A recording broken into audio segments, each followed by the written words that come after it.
What are the best neighborhoods in Guelph to live in right now, and which ones should you maybe avoid? Well, the truth is, it depends on you, because the best area for a young professional looking for walkability and lifestyle is going to be very different than what a grown family needs, or someone commuting into the Greater Toronto area. So, in this video, I'm going to break down the best areas in Guelph, the pros and cons of each, what prices look like right now in 2026, and one area that might not be the best fit for most buyers right now. Let's get into it. Starting off with Central Guelph, also known as downtown. This is really the heart of the city, and it's where you get that perfect mix of historic charm and vibrant lifestyle. You've got walkable streets, local cafes, restaurants, shops, and some really nice spots along the river. So if lifestyle is important to you, this is easily one of the best areas in the city. Now, the biggest pros here are definitely the walkability, the strong sense of community, and how close you are to everything, including the University of Guelph. But with that, there are a few trade-offs. A lot of homes here are older, so you may deal with a bit more maintenance. You don't have as much big box shopping nearby, and traffic can feel a little tighter compared to newer areas. In terms of pricing right now, you're typically looking at around $750,000 up to $1.2 million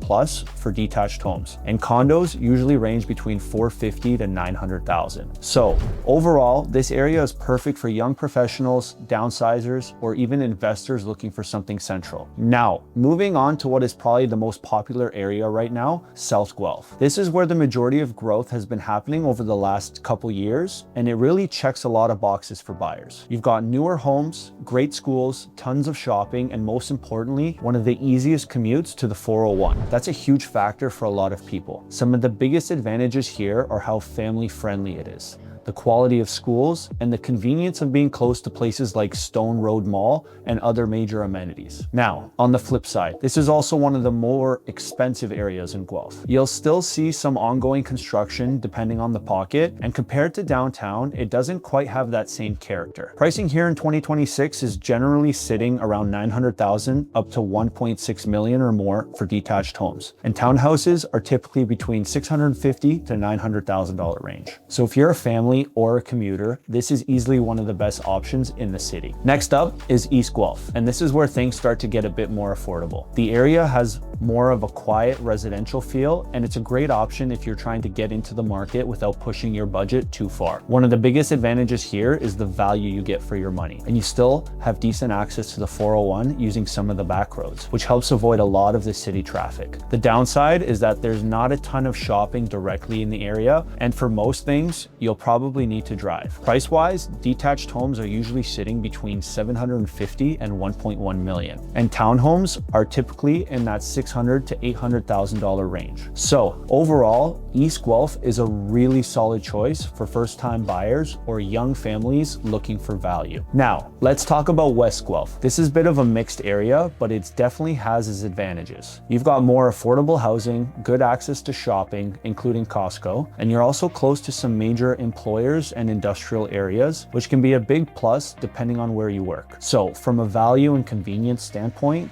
there's a lot to like here. However, there are a few trade-offs. Some parts are closer to industrial zones, certain pockets don't feel as polished as others, and there are fewer high school options directly within the area. Pricing here is generally around $700,000 to about $1 million for detached homes, and townhomes typically range from $550,000 to $800,000. So this area makes a lot of sense for budget buyers or investors looking for solid rental potential. And finally, let's talk about North Guelph. Now, this isn't necessarily a bad area, but it's one I usually tell clients to think a bit more carefully about. The biggest issue here is location, especially if you're commuting to the GTA. This is the furthest area from the 401. So you're often driving through the city before you even start your commute, and that can really add up over time. On top of that, walkability is lower and there are fewer high school options nearby. That said, there are still some positives. Homes here tend to be more affordable. You're close to green spaces like Riverside Park, and there are some newer developments as well. Pricing is typically in the $700,000 to $1.1 million range for detached homes. So this area can work well if you're staying local or if a budget is your top priority. So at the end of the day, there really is no one best neighborhood in Guelph. It all comes down to your budget, your lifestyle, and how important things like commute, school, and walkability are to you. If you're thinking about making the move to Guelph and want help figuring out out which area is actually the right fit for you, feel free to reach out. I'd be happy to help you map that out. And if you found this video helpful, please make sure you like, subscribe, and as always, I'll see you in the next one.